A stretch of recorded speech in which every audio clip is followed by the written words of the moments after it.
Awesome. How's everyone doing this morning? Apologies in advance for the feedback. I turned my mic on right in front of the speaker. That's a lesson on me. Never walk in front of a speaker and turn on your microphone. But anyway, thank you to OSTC. Thank you to Lisa Capwood and Jesse Berkey and to everyone else who was integral in setting up this amazing event. Not only am I the first time I've been here, but this is one of the biggest crowds I've ever spoken to. So I always do this to the kids that I speak to when I go to grade schools. Let's all give ourselves a pat on the back for being here. And just real quick before we begin, I always like to do this to the kids. I like to do a quick 10-second stretch as we're all trying to get up, but we're still waking up. It's still in the morning. Let's all sit up real quick. Let's all stand up. Do a quick 10-second stretch. All right. Reach down to the floor to your toes. Reach to the ceiling. All right, we're all stretched out. All right, you guys get back down.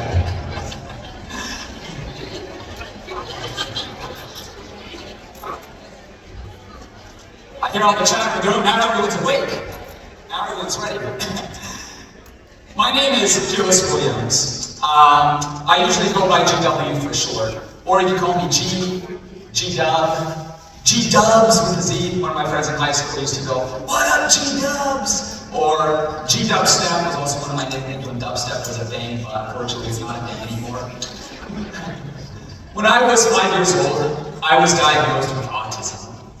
And a lot has changed in the autism community over 20 years since my diagnosis. I'm now 25 years old. I will be 26 come July, so just a few months. And as I mature, further into adulthood, and I look past on my childhood, not only do I reflect on the challenge that I faced, and the obstacles I've overcome, the mistakes I've made, but also the friends, the family that I've had, and the support and the services that I was privileged to get while I was in grade school, middle school, high school, and college. So things to keep in mind. Now these aren't necessarily questions or conversation starters, but this is just to get our creative juices flowing. So first and foremost, how my disability affects me both personally and professionally. How I mask my autism disability. Let me stop right there real quick. Raise your hand if you're familiar with the term masking.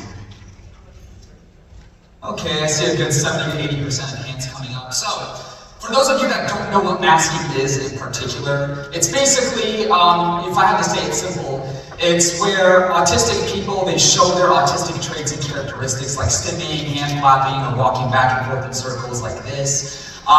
When they're alone, like they're in their room where there's not a lot of people around, but they don't show it when they're in public. So for example, when I'm alone, either in my apartment or just with my roommate, I'll flap my hands or walk back and forth in circles and show my autism traits or characteristics. But I don't necessarily show this when I'm out in public, like right now speaking to you guys, for example. I don't know how my autistic brain works. It just says for some reason, all right, when you're in public, time to turn off the autism characteristics. But that's just pretty much what masking is, and a lot of other autistic people do it. Autism representation in social media and entertainment. Very something to keep in mind.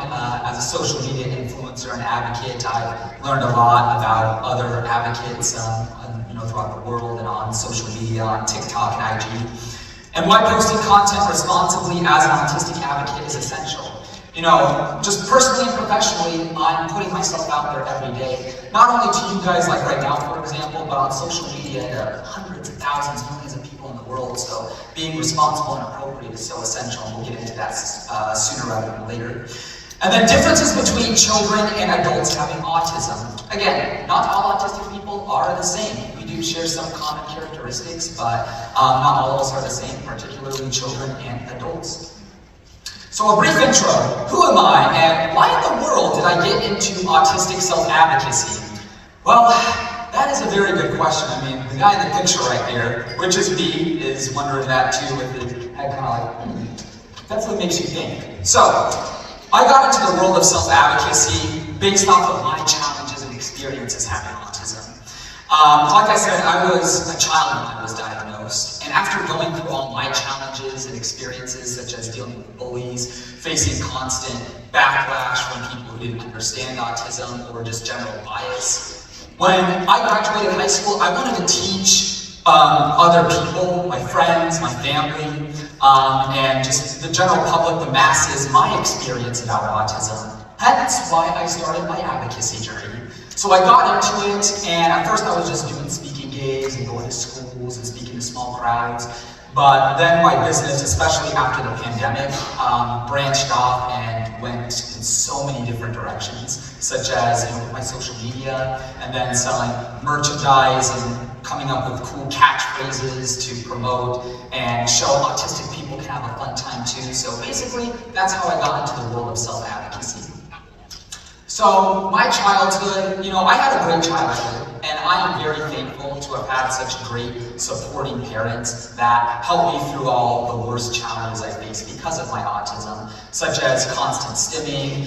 For example, like if I were having a one-on-one conversation with somebody and I said something to them and they responded back, I would immediately tune them out and like turn around like this or look down at the ground and just basically lose focus. Now, as a child, every child at some point loses focus during conversations because they're kids, but this problem that I had was more egregious than other children, and it was because I would, because of my disability, I would think about something that I would like or admire, such as like, I like movies and TV shows, I would think about that. So when I was having that one-on-one conversation, and I tuned the person out, if they didn't understand my autism, of course, you could probably assume they got very upset because they thought I was just forgetting about them and ignoring them.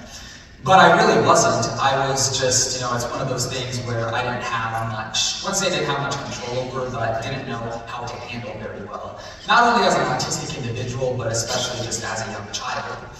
So as you can see, that's a picture when I was born. I was born July 11th, 2000.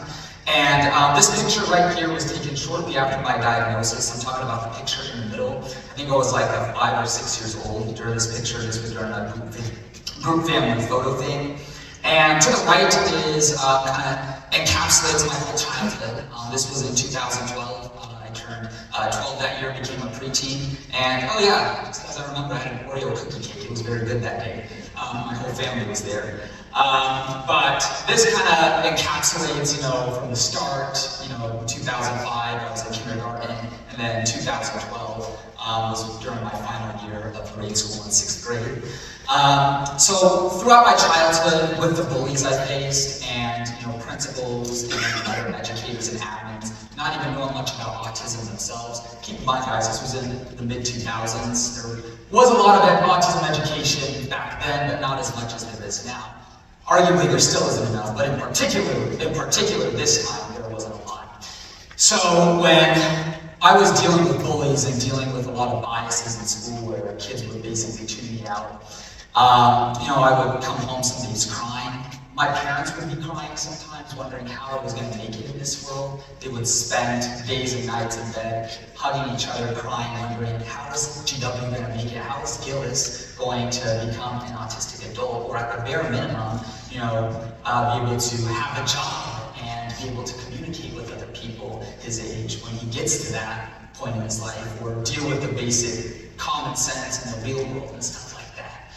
And these were a lot of questions that my parents had and more when I was first diagnosed. But their testament still stayed true, and that after I was diagnosed, they weren't going to raise me any differently than my other brothers and sisters. I'm the youngest of 5 siblings out of 5. I have 2 brothers and 2 sisters. Conversely, I'm the tallest, so I always joke around humorously, good taste with them for that, but they don't really care much when I say that. But I'm the youngest out of 5 siblings, 2 older brothers and 2 older sisters.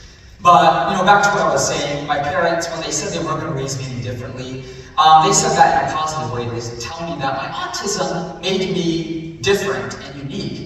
And they're like, yeah, so what? I'm different. But everybody's different. That doesn't mean I'm abnormal. And when people, especially back then, said that I wasn't normal because of my autism, to me, I'm very normal. I'm a regular person. I'm a typical adult. Back then, I was a typical kid who may have faced these challenges. And that makes us really want to redefine the definition of normal. What is normal? How do you define normal if you think I'm not normal? So those were questions that I had when I was a kid, and things that my parents, were coming up with in conversation to me and to themselves and to autism therapists and educators. Starting in 3rd grade, I was in occupational therapy, occupational and music therapy. OT and music therapy were some of the best things I've ever done. And mostly I was in it to help me socialize with kids my age because I was, like I said earlier, having trouble socializing and communicating. I didn't do ABA therapy, obviously it's a controversial therapy, and my parents don't entirely support it, so they wanted to find alternatives for me that would not necessarily control my autism or eliminate it, because you can't eliminate autism, but they wanted to find ways to help me manage and handle issues that came up because of my autism. And again, some of these issues included socializing, so they helped me by, the therapist would have me communicate with kids my age who were also in class who may have had ADHD or autism in my little group. And then they would have me you guys remember, show of hands if you do you remember that, those little worksheets where you find little objects, on the paper, and then on the side you see the words, show of hands, you know what I'm talking about, you have to find a hidden object. So they had me do stuff like that. And then in 6th grade, I didn't really need it anymore. Even so, throughout middle school and high school, I still faced some bullies, but as time went on, especially throughout 4th, 5th, and 6th grade, kids that bullied me, I started to get better socializing, and in turn, they started to understand my autism better after my parents worked with other parents and admins and teachers to help utilize and push in autism curriculum and workshops and assignments to teach my peers in class about what autism is. So these kids who were bullying me started to become closer to me as friends and at least colleagues, and some of us still keep in touch, and they support me in my endeavors today. Now, I briefly mentioned middle school and high school and still facing the constant bullies and challenges, but it was also a different time for me. Not only because of my autism, but I was just a typical teenager. And that leads me to the teenage years. This picture on the very left, my older brother took it. This was during junior year of high school. And this was during the homecoming dance in September. And yeah, my afro was big then, it was big back then, and it is big now. I've been growing it out for a long time. And then the middle picture, he's one of my favorite teachers, one of the best teachers I've ever had. This was when I went to radio broadcasting school, where I basically got the hands-on experience of being on the air and being on the radio. And this was one of my radio broadcasting teachers. He was the sports broadcast teacher, and that was a selfie he took with me on the day of my graduation. We still are friends and keep in touch, and yeah, he's one of my idols, one of the best teachers I've ever had. Very supportive. And then on the right, I did karate. I am a first degree black belt. I haven't done karate for a couple of years, but I still every now and then do the forms and practice it every now and then. But this was almost 10 years ago. I remember the exact date, Saturday, March 4th, 2017. After all the challenges I experienced, all the obstacles I hurdled over and overcame. That day, March 4th, 2017, I stood there taking a picture next to my dojo with my first degree black belt in my hands for the first time. Or in this case, on my waist, but let's just say poetically on my hands. But these were many obstacles I've overcome and more, many accolades and accomplishments I've achieved and excelled at. Not only with karate, but also earning an outstanding soloist award on the tenor saxophone and jazz band. I played the tenor sax for several years. Stopped in high school, but in 8th grade I got this outstanding soloist award. And then, I talked about it just a few moments ago, being on the radio and being on a student station that broadcasts to everyone around my hometown.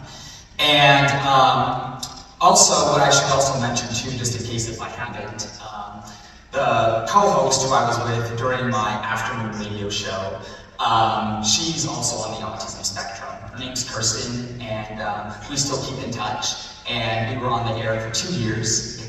And not only was it fun to be on the air and be on the radio for the first time, but I think it was cool to show that diversity and representation of having 2 autistic people lead a top radio afternoon show. And that leads me to going to Wazoo. WSU, go Cougs. Raise your hand if you've been to WSU or attended there. Woo! Got a couple Cougs in here, go Cougs! Sorry to any U of O people, I live here and I've been getting heat the past few years since moving here about being WSU. I have a full-time job, and when I wear my WSU jacket at work, everyone cracks on me for it, but it's all gamesmanship and good taste. So just in case if I didn't mention it, I apologize earlier for not mentioning it. I'm originally from Arizona. Raise your hand if you've been to Phoenix before, to either escape the cold weather here in the wintertime. Okay, a lot of you have. Raise your hand specifically, and some of you do, some of you don't know it, the city of Chandler. Okay, quite a few of you do. Almost half of hands came up. So Chandler is in the Phoenix area. It's in an area called the East Valley, and that's where I grew up. And yeah, a lot of people are moving there. It's a fast-growing city because the weather's nice aside from the summer. But I will say this, going back in the summer, whenever I do, serves as a gentle reminder of why I left Arizona. Being there, 20 years, born and raised, it's a different experience than you being born in the cold and getting away from the cold and moving somewhere nicer. But hey, to each his own. I love it up here. My parents come up here the summertime for my birthday. But anyway, I went to WSU, and it was a big jump. I mean, going from facing my challenges as an autistic individual and going through the regular challenges that every teenager is going through, and then going to community college down in Arizona, getting my associates, moving out of my parents' house for the first time. A lot of things were happening in those couple of years after high school. And when this was all happening, it was almost like, as my mom described it, ripping off the roots of a tree, because I was connected to my hometown, to my family and friends who were still there. And all of a sudden, I'm not there anymore. I'm moving up the road 1,000 miles north, up to the cold. And keep in mind, this is where Pullman, Washington snows a lot, and it's high elevation, and it was a new climate, a new environment for me. So this was a lot to take in. But those first couple of days, I accepted where I was at. I knew it was going to be the biggest hurdle of my life, and I pushed through it. And before you know it, a couple of years later, when I graduated with my broadcast news degree, my bachelor's degree in communications, smiling and saying thank you to everybody who supported me through the way, I realized, looking back and reflecting on it, that even if I'm not friends or colleagues with anybody or with a lot of people who I went to WSU, they, took me in, and I was able to, work hard there, do a lot of after-school curricular activities. In particular, I was in a production company called Cable 8 Productions, and it was a student-led TV station at WSU. So when I switched from radio to TV, it was a big hurdle. But then when I started to get more involved and start to be on their newscast and news station, I realized being on the radio or being on TV and speaking to people is truly what I wanted to do. So after I graduated, I happily moved down here to the mid-sized town of Eugene, Oregon. I'm like, okay, population 400,000, not the biggest city, but I am a city boy, so I'll bring that with me. So when I moved to when I moved to Eugene and got my first supposed career job, things just completely took a huge turn. And I wouldn't say a turn for the worst, but honestly one of the most daunting experiences of my life. For short, and I do have this on my website, you can check out later, it's a whole other story, I could do another presentation on this. The environment I worked at, and the TV station in particular, was a toxic environment. I was bullied because of my disability from a couple people there. And it made me really rethink and reevaluate when I said a few years prior, oh, autistic people were bullied back then, it's not as bad now. But after my experiences at this station, I'm like, no, it's not. Autistic people are still, stigmatized, we still are stereotyped, and we still face constant bullying, even if it's from under the table, or if somebody's kind of doing it two-faced and stabbing me in the back doing it, it's still bullying, regardless, and that's all I faced. So after 6 months of working at that TV station, I left, and I honestly thought, being in a tough time like that I would have to move back home to Arizona. Thankfully, though, I was able to rebound and rebuild myself, and I was mostly starting with stuff like this. Autism is lit, and rhythm with the tism. Rhythm with the tism, especially. I sell shirts, hats, hoodies, circle stickers, vinyl stickers. I recently have just started selling shot glasses that say Risen with Autism on it. Sell it to the college students here. But, but when I started my company, you know, when I was out of high school, I was very motivated to go to speaking gigs and speak at different schools and talk to the kids and talk to them about what autism is and how we can all spread more acceptance and awareness about the spectrum. Really honing in on what it is, the challenges I faced, the challenge other unique autistic experiences there were, autistic people faced, etc. So I wanted to come up with a good message aside from just, you know, my social media that I do. And then this stuff was born. Autism is lit, and yes, I'm going to say it again, Risen with Autism. So anyway, I was jotting down some ideas one day with my roommate a few years back. I was my roommate at the time for some cool autism, you know, catchphrases and ideas to really promote my brand.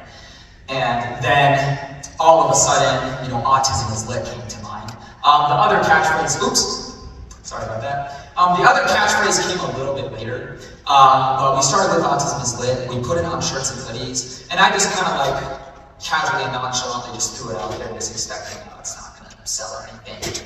But before you know it, that one day I started selling them by the U of O campus. College students were flocking to my table, and they were just pulling off the shirts, buying them. It's almost like, you know, people popping off price tags at the thrift store and just going to buy them at checkout. It was crazy, and I'm realizing, wow, this is a catchphrase that's going to carry me places, going to go places. So then it started to really blow up, get more recognition. That ended up being featured on the news. I have the QR code right here. You guys can take out your phone and scan it, and you can look at the news story later. I'm not going to show it right now for time constraints, but I was interviewed last year by KVAL, the CBS station here, and it was about not only my TikTok and Instagram handle, but my social media journey and my challenges growing up as an autistic person, and how this all started just a few years back. So again, take out your phones if you want to, scan it real quick.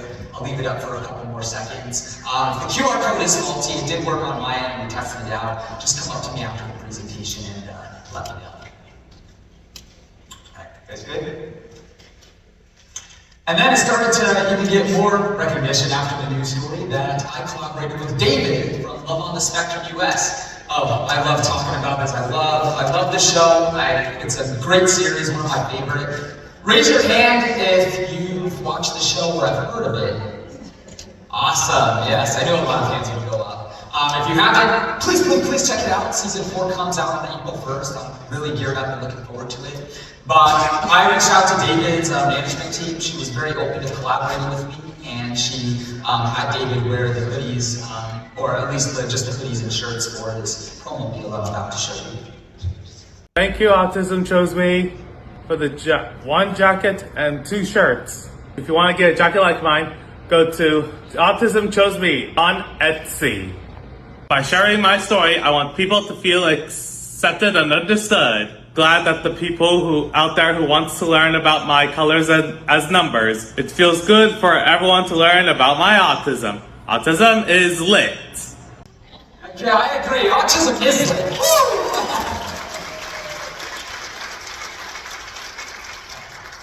And David's a great guy. Meeting him on Zoom with his manager, he's very down to earth, just full of colors and wonders, and it's a very beautiful thing. So he's a great guy. Glad he did that. And then I also collaborated with Perry from Love on the Spectrum. I don't know if you guys watched the recent season 3 that came out last year, but raise your hand if you're familiar with Perry or have heard about her. Yeah, so she came later. She's on the recent season, and she'll be on season 4. But she did my brand deal with the hats, the stickers, and the shirts. And she the same day, messaged her on Instagram. She's amazing, and you know, it just shows you that it's not just about the product or the 3 words on this shirt or the sticker. It's about the message that I'm trying to convey and enforce to you guys and to the public out there. So I've touched up on it a little bit, said it in between here and there as I've been talking today, but I really want to have the opportunity with this slide to go into my social media journey. So TikTok is where it all started. It was 5 years ago, pretty much around this time, March of 2021. And it was my first year at WSU, living on my own. And, I was with my roommate, and I was telling him I wanted to find other ways, especially with things shuttered because of COVID and not me speaking in person, to go to find different methods of communication and do something like this where I can not just speak to people on a here-there basis, but speak to people on social media or the internet. So my roommate was like, well, you should get on social media more and do that. And at first I was reluctant, but I kept a very open mind. And then I saw a lot of my friends at WSU one day posting a lot on TikTok, and TikTok at the time was growing a lot. It was just a couple years old. It was a social media app basically in diapers, so it was still young, and I wanted to take advantage of that. So then I downloaded TikTok initially as just a joke and just to really connect with my friends and colleagues at WSU who were also on the platform. And then all of a sudden I saw a bunch of autism advocates on the platform spreading new, not new ideas or ways, but just new thoughts about autism and new perspectives. And I was like, guys, I'm autistic, I want to get a say in this too. So then I started, posting more about autism. And then I changed my profile to AutismChoseMe and called myself the Autism Guy. And then all of a sudden, I don't know if you can see the number, it's kind of small, but over 200,000 followers later, 5 years. I'm very proud to say that it is one of the backbones of running my advocacy, and I use it as leverage to show to the kids. And my God, I gotta tell you, the kids love seeing my videos. I keep my videos for all ages, and they're always, jumping up and down, in a good, fun way to dance in my videos or stuff like that, to show people that, again, autistic people can have a fun time too. And then comes my Instagram. Now, Instagram came a little bit later. It's just starting to take off. This screenshot's a little bit outdated. It says 16,400 followers. That was just a couple months ago. My growth on Instagram is growing exponentially like this. I now have close to 22,000 followers on Instagram. And really that's just because, followers aren't everything, but I think that in particular my growth has come from the positive message I'm trying to convey and the cool autism merch I'm selling, and also the messages and the catchphrases that I'm using about my autism diagnosis. And that leads me to show a fun video montage. Now again, these are kind of for kids and teenagers in high school. Again, they're rated PG or rated G, they're appropriate for all ages. That's something I strive on with my social media. So if you guys feel a little bit of that kid in you or that child in you and want to jump up and have fun to my videos and show, really see that I like to have fun as an autistic person, then I am proud to show you a 2 to 3 minute montage of what I post almost every day. So let's roll the tape. Autism is lit! Oh yeah, autism is lit! And you want to know why it is lit? Oh, I want to know why! You really want to know why it is lit? Oh, I really, really, really want to know why! Because we put the rhythm to the tism. Well, yeah, boy! Skibbity, we put the rhythm to the tism! Skibbity, we put the rhythm to the tism! Skibbity, we put the rhythm to the tism! Woo! Woo! Skibbity, we put the rhythm to the tism! Skibbity, we put the rhythm to the tism! Skibbity, we put the rhythm to the tism! Touche! Oh yeah, it's adrenaline time! Woo! Baby! Fire power! I'm black and autistic! I'm black and autistic. I'm black and autistic. I'm black and autistic! I'm black and autistic. Lyrics coming at you with supersonic speed. You assuming I'm a human. What I gotta do to get it through to you? I'm superhuman, innovative, and I made a rebel. So that anything you say is taking shaking off of me and it'll move you and get.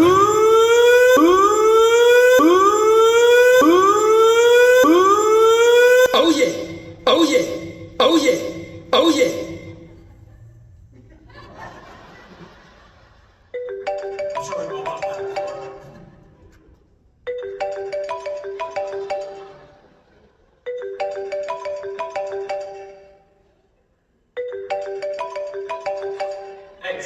My name is GW, which stands for Gillis Williams. Also stands for Game Winner. Also stands for Go Wild. Also stands for George Washington. Also stands for Wait for it. Wait for it. Gillis Willis. Gillis Willis. Gillis Willis! Gillis Willis! Gillis Willis!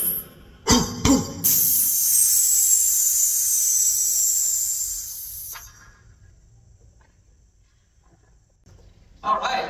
Finally,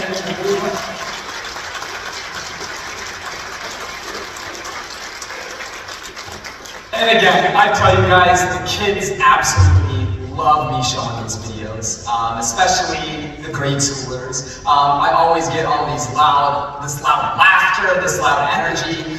Sometimes they get a little too rowdy and the teacher will have to calm them down. But hey, you know what? They're engaged, and I want to keep the kids engaged because here's something that I learned when, going to speak, and my dad taught me this, since I was little. When I'm speaking, I want to engage people. A quote he said is this, it's kind of funny but true. The head can only take as much as the butt can endure. So if they're doing this and wiggling in their seat, or they're scratching their butt like this, their head's gone. You've lost them. Their engagement, you're not going to get engaged. But if I can get them glued like this for 45 minutes, like, that's really cool, he's autistic, he's doing all these cool things, and they're getting up and dancing, then I got them locked in. And then they're engaged, and they come up and ask me all these questions like, hey, I'm autistic, do I get any candy after this, or do we get candy or something like that? Those are all questions I got from little kids. So, my 3 goals as an autistic advocate. Number 1, put people with disabilities first. And I say that because, not to exclude people that don't have disabilities. It's not something like that. I say that to just simply go like, everyone deserves a seat at the table. And I think that, especially with inclusive initiatives, they're just trying to say that with disabilities, with people of color, we want to make sure that we have every opportunity. Even if we don't get it, at least we can say that we tried. So that's why I say put people with disabilities first. The second one, be a leader for all autistic individuals. I'm not trying to be a leader for one autistic individual or the autistic guy just down the road from me. Be a leader for all autistic people. And finally, have fun. Because guys, I love speaking. I love speaking to you guys. I love speaking to the kids, to the students at colleges and high schools.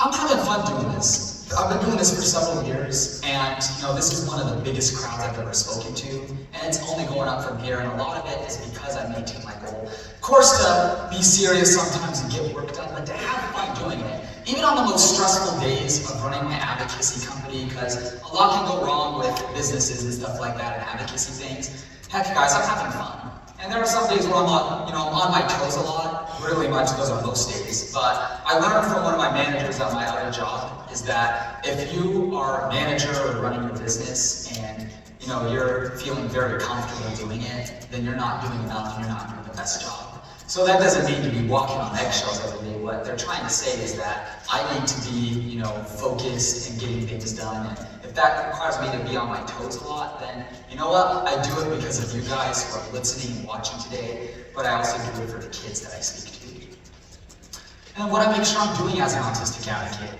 being responsible, being respectful, and being appropriate. So let's start with being respectful. You guys can all yell it out. What's the opposite of responsible? And what's the opposite of respectful? And then opposite of appropriate? Guys, I can't imagine a world either on social media or in person where I would be doing better if I was more irresponsible, disrespectful, and inappropriate. So when it comes to these 3 words right here, I always want to pride myself in, of course, having fun and keeping my humor, especially my videos, weird. But I want it to be tasteful, and I want it to be positive and in good, and good word, good taste. So when it comes to that, I want to make sure that I'm keeping those goals out. So I need to make sure I'm doing that every day, and listening to feedback and open, honest criticism with my videos, and making sure that again, the kids are engaged. Main business components include in-person vending. So this one is very big. This is where I sell my merch. And vending, I do it outside by Jameson's Bar in downtown Eugene. I usually try to do it Friday or Saturday nights, especially in the summer. Unless it's raining, of course, then I have to cancel. It kind of sucks. But I usually do this typically Friday and Saturday night. I try to get the college students because they love seeing my content, and that's pretty much, I'd say, aside from the kids I speak to, my other niche audience is speaking to college students, and in this case, getting them engaged with my banner. And I get a lot of great feedback, especially people who are kind of drunk walking out of the bar. They'll walk out and they'll pass by and be like, "Whoa, autism is hilarious, I'm with autism! I have a brother who's autistic, he's awesome, woo!" I'll get stuff like that. And even, the cops who are passing by, keeping the streets safe, they'll honk their horns and turn their sirens on and cheer and go like, "Woo, autism is lit!" It's so cool to see that. Not only am I getting college students, with me and locked in, but also the city of Eugene, the police, and the fire departments are even, loving my stuff and the message I'm spreading. And social media content creation. Already went through it, but just to touch up on it a little more, it's another big business component. It wasn't up until when I started my TikTok, but again, I want to make sure that I'm being, respectful on my platform and showing people that I like to have fun and, keeping this as leverage for going out to speaking gigs. And segue into speaking gigs, speaking engagements. So important for me to speak and make sure I'm giving good talks to the students, to the principals and admins, not just during that hour I'm speaking, but before and after when I'm engaging and getting things ready, and after when I'm asking principals for feedback about my services. Real quick, I don't have the time, I don't know how short we are on time, but I'll just make this a short story. I went up back in October to a school district up in rural Canada to speak to a few schools up in the province of BC. It's about 2.5 hours north of Vancouver. And one of the schools I spoke at in the morning, it was K through 12, and it was a small school. I spoke to the K through 7 graders first, and then I had the high schoolers, the 8 through 12 graders last. And of course I got the little kids engaged, the first group I spoke to, and then when the new group came, how high schoolers can act, they try to act all laid back and cool in their seat, they, act like, most of them at least act like, they're not engaged what they actually are, how high schoolers can act very subdued and stuff like that. And I was like that too. High school was just a few years ago for me, so I totally understand and get it. But after my presentation, I didn't get any hands at first, and that was expected. But I just told them, guys, it's a lifestyle for me. It can be about anything going on in my life. And then all of a sudden, like 20 hands went up, and the vice principal who was overseeing the presentation, his jaw dropped to the floor. He did not expect that many hands to go up. And get this, they weren't asking me about my autism or my journey. They were asking me about what video games I played.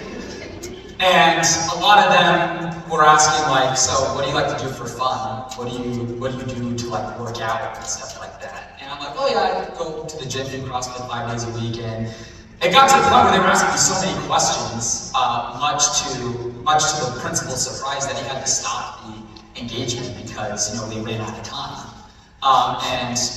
The principal went up to me and he was like, oh my God, dude, what is your secret? I've been in education for 30 years. Out of all the speakers I've seen in the past 3 decades of me teaching, I have never seen a speaker get the high schoolers to raise their hands, especially in that capacity.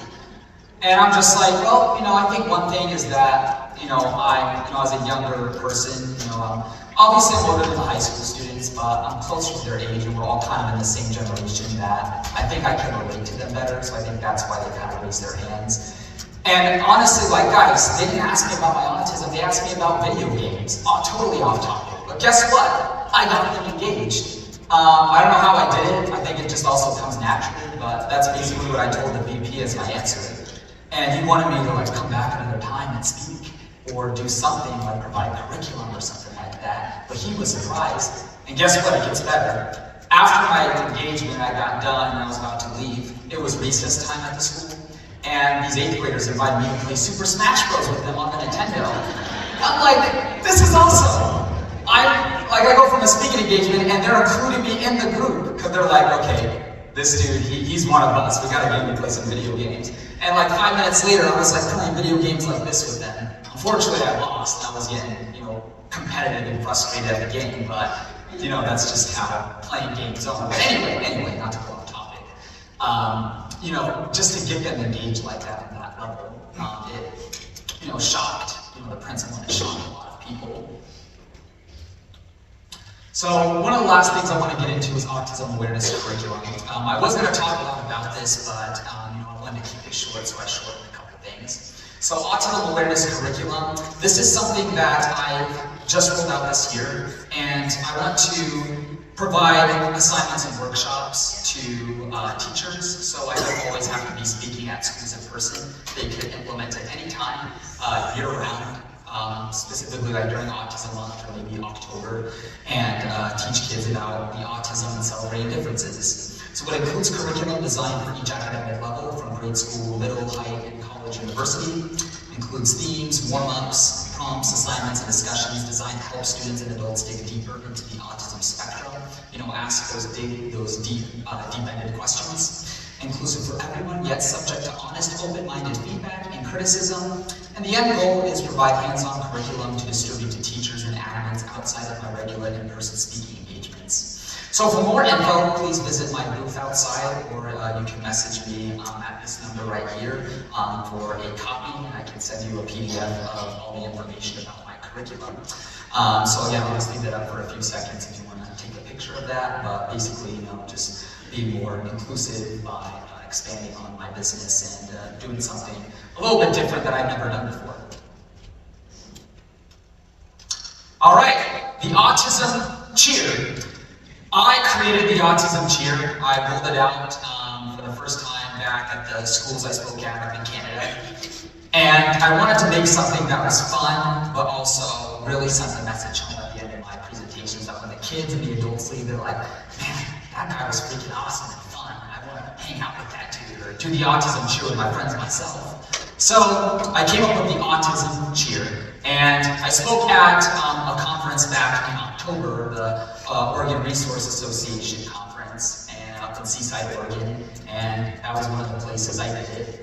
And I'm going to show you a quick video of it.